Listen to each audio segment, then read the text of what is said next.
ৰ'দত নিদিয়াকে এদিনতে কাজি নেমুৰ আচাৰ কেনেকৈ বনায় আজি তাকেই চাওঁ আহক। হালধীয়া হৈ পৰা পকা নেমুৰ বাকলিবোৰ ৰুকনি এখনেৰে প্ৰথমে ৰুকি ল'ব। ইয়াত মই প্ৰায় 3 কিলোমান নেমু লৈছোঁ।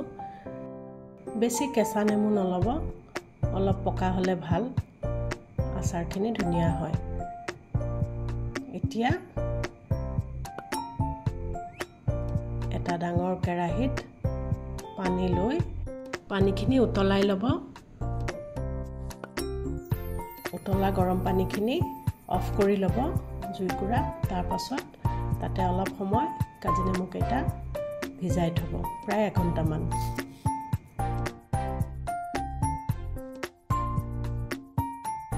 তাৰ পাছত নেমুকেইটা ভালকৈ কাপোৰেৰে মুচি পানীবিলাক শুকুৱাই ল'ব। যিহেতু আমি ৰ'দত নিদিওঁ নেমুবোৰ, সেইকাৰণে ভালদৰে কাপোৰেৰে মুচি লোৱাৰ পিছত আমি নেমুবোৰ ফেনৰ তলত দিও 1 ঘণ্টামান শুকুৱাই ল'ম। এতিয়া নেমুবোৰ দুফাল কৰি তাৰ পাছত আকৌ এফালৰে আৰু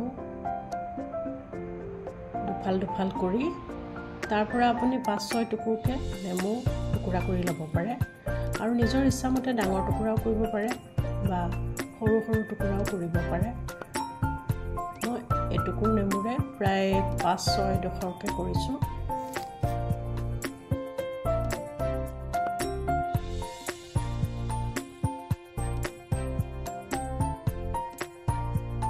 এতিয়া তাত নিমখ দিয়ক, এটা আন্দাজ কৰি। মই 4 চামুচমান নিমখ দিছোঁ। এতিয়া পিছত দৰকাৰ হ'লে আৰু মিহলাই ল'ম।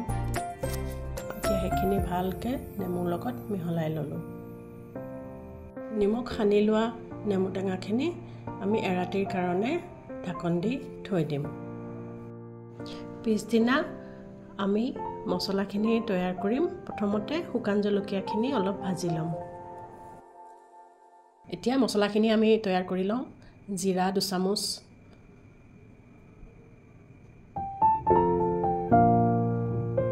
ধনিয়া গুটি 2 চামুচ,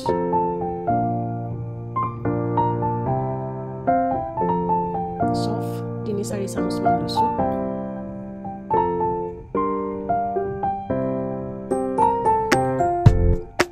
আজৱাইন 1 চামুচ,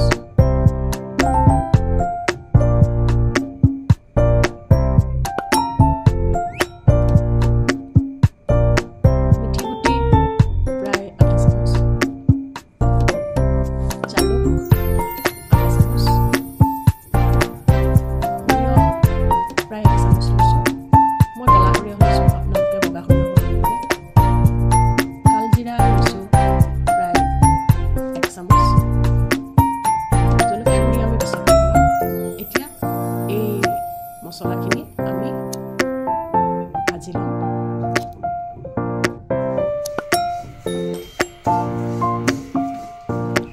মছলাখিনি ভজাৰ পিছত মিক্সিত শুকান জলকীয়াৰ সৈতে সেইখিনি গুড়া কৰি লওঁ।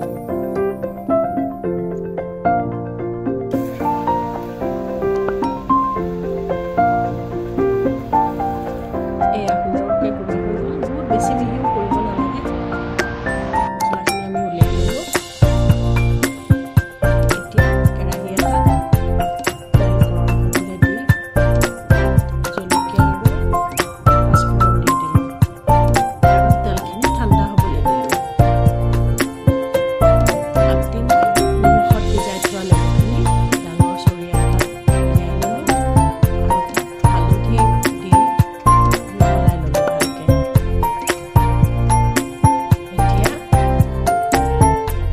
গুড়া কৰা মছলাখিনি দি দিলোঁ। মছলাখিনি আন্দাজটো চাই ল'ব। যদি বেছি দিব খোজে অলপ বেছি দিব পাৰে বা অলপ কম দিব খুজিলেও কম দিব পাৰে। মই যিমানখিনি মছলা ৰেডি কৰিছিলোঁ তাৰ আধা মছলাহে দিছোঁ, পিছত আৰু অলপ লাগিলে দি দিম। এতিয়া ইয়াতে একেলগে মই অলপ জলকীয়া গুড়ি দিলোঁ। এতিয়া গোটেইখিনি ভালকৈ মিহলাই লৈছোঁ। এয়া চাওক, গোটেইখিনি ভালকৈ মিহলি হৈ গৈছে আৰু নেমুৰ বাকলিখিনি চাওকচোন এৰাতি ভিজাই থওঁতেই কি ধুনীয়া কোমল হৈ পৰিছে।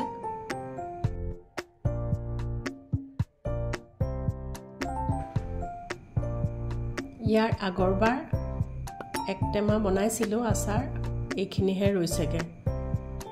এতিয়া সেইটো টেমা লৈছোঁ আৰু ঠিক তেনেকুৱাই আৰু এটা টেমা লৈছোঁ, প্লাষ্টিকৰে টেমা লৈছোঁ, কিন্তু সম্পূৰ্ণ শুকান হৈ থাকিব লাগিব। আৰু এটা মই আগতে আচাৰ থোৱা টেমাই লৈছোঁ। আপোনালোকে কাঁচৰ বা আইনাৰ টেমাও ল'ব পাৰে, কিন্তু মোৰ তাত নাছিল কাৰণে মই প্লাষ্টিকৰ টেমাই ল'লোঁ। আগতেই তৈয়াৰ কৰি থোৱা তেলখিনি ঠাণ্ডা হোৱাৰ পিছত আচাৰখিনিত আমি মিহলাই দিম দুইটা টেমাতে। এয়া চাওক সুন্দৰকৈ 2 টেমা আচাৰ হৈ গ'ল, প্ৰায় 3 কিলো নেমুৰে।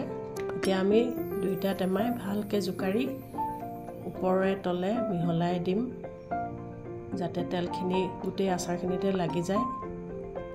আচাৰখিনি পিছদিনাৰ পৰাও খাব পাৰে, আৰু আপোনালোকে ৰ'দত মাজে মাজে দি পেলাইও আৰু বাকলিখিনি কোমল হ'লে তেনেকৈও খাব পাৰে। এয়া চাওক এদিনতে ৰ'দত নিদিয়াকৈ কাজি নেমু আচাৰ তৈয়াৰ হৈ গ'ল। ধন্যবাদ।